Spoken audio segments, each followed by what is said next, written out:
ایران کے supreme leader آیت اللہ خامنئی کا سانحہ ارتحال و امریکہ اور ایران کے حملے میں ہوئے ہلاک۔ سب سے پہلی بات تو یہ ہے کہ ٹرمپ نے اور بنیامن نتنیاہو نے رمضان کے مبارک مہینے میں، جہاں پر پوری دنیا کے مسلمان رمضان میں روزہ رکھتے ہیں، عبادت کرتے ہیں راتوں میں، ایسے مبارک مہینے میں انہوں نے مل کر ایران پر حملہ کیا ہے اور یہ بھی نہیں سمجھا کہ مبارک مہینہ رمضان کا ہے،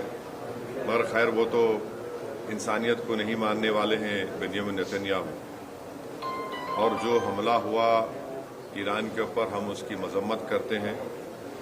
اور خاص طور سے جب جنیوا میں بات چیت کے ذریعے سے ایک بریک تھرو ہوا تھا، اور ہو سکتا تھا کہ اگر وہ بات چیت کرتے تو جتنے نیوکلیئر سٹاک پائلز تھے ایران کے پاس وہ شاید استعمال نہیں ہوتے، مگر اب انہوں نے مل کر ایران پر حملہ کیا، جس کی وجہ سے 200 سے زیادہ لوگوں کی موت ہوئی ہے، اور لڑکیوں کے اسکول میں 108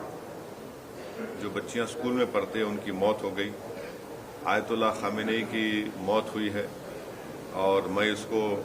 امورل اور ان لافل ایکٹ مانتا ہوں آیت اللہ خامنئی کی موت کو، اور میری طرف سے، ہماری پارٹی کی طرف سے نہ صرف ان کے شیعہ ورلڈ کو بلکہ پورے لوگوں کو جو ان کو اپنا رہبر مانتے تھے، شیعہ قوم ان کو اپنا رہبر مانتی تھی، اور ہم یہ مطالبہ کرتے ہیں کہ یہ جنگ ختم ہونی چاہیے، اور بھارت سرکار کو اس میں اپنا رول نبھانے کی ضرورت ہے، اور ہم امید کرتے ہیں کہ موجودہ بی جے پی کی سرکار آیت اللہ خامنئی کی موت کو کنڈیم کرے گی، اس جنگ کو رکانے کی پوری کوشش کرے گی،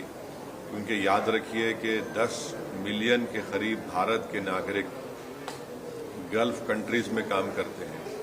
اور ابھی اطلاع آئی کہ عمان کے پورٹ پر شاید ہمارے ایک انڈین ورکر کی زخمی بھی ہوئے ہیں۔ تو یہ بہت، اگر یہ جنگ نہیں رکے گی تو پھر یہ بہت آگے بڑھے گی، یہ ٹرموائل ہوگا پورے علاقے میں، اور آپ کو اندازہ بھی نہیں ہے کہ کئی بھارت کے لوگ جو عمرہ کرنے کے لیے گئے ہیں اور وہ ٹریول ایجنٹ کے ذریعے جاتے، پیسے دیتے 2 دن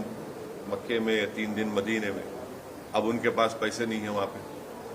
فلائٹ ہی نہیں اڑ رہی ہے وہاں پہ، تو کتنی پریشانی ہو رہی ہے۔ اور ساتھ ہی ساتھ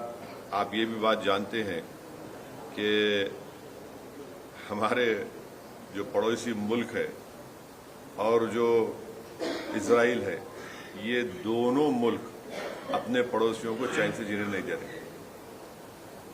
افغانستان میں حملہ، اور پھر اسرائیل جو ہے بار بار جون میں ایران پہ حملہ کیا، اور اسرائیل بنیامن نتنیاہو نے 70,000 سے زیادہ فلسطینیوں کا جنوسائیڈ کیا۔ یہ جنوسائیڈل رجیم ہے، اور جو ہمیشہ شرارت کرتے رہتے ہیں، تو یہ میرے احساسات ہیں اپنی پارٹی کی طرف سے، اور میں امید کرتا ہوں کہ ہماری گورنمنٹ آف انڈیا خامنئی کی موت کی مذمت کرے گی، اور اگر یہ جنگ نہیں رکے گی جو ایک اللیگل ہے، اور کوئی خطرہ نہیں تھا کسی کو، صرف دبانا چاہ رہے تھے اور ظلم کر رہے ہیں اس طرح وہاں پر حملہ کر کے، اور اس کے جو نتائج نکلیں گے وہ برے نکلنے والے ہیں۔ ہم لوگ انڈر اسٹیمیٹ کر رہے ہیں، یہ ختم ہونے والی نہیں۔ اگر ٹرمپ اور نتنیاہو سمجھ رہے ہیں کہ رجیم چینج ہوگا ایران میں